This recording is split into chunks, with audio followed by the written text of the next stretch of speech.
In 1997, I was born with epilepsy. My mother was blessed with 5 children, and I was the last born. When my father heard about my condition, he said I was a curse to the family and disowned me. This led him to leave home, and we didn't know where he went. My mother also resented me, calling me a curse. While my mother and siblings openly showed hatred towards me, my grandmother was my great support. I was sent to work on the farm while my siblings went to school. One morning, feeling unwell, I asked to stay home, but my mother insisted I work on the farm.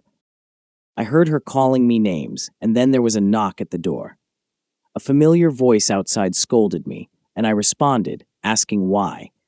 My grandmother intervened, defending me. She was stern with my mother about how I was treated.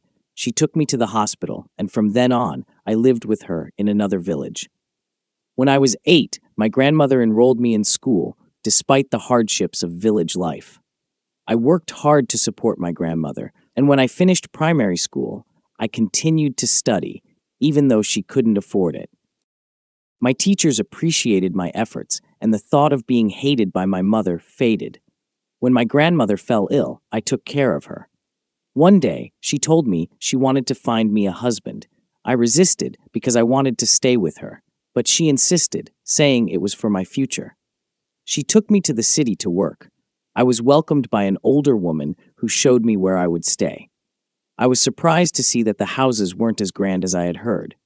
I tried to adjust to my new life. I visited a salon for the first time and discovered my beauty.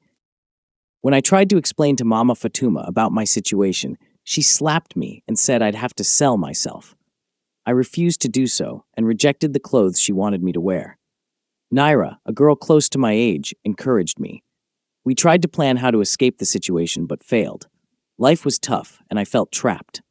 My grandmother missed me dearly, and one day when I left for work, I left her crying. I went to the city, waiting in fear of what was to come.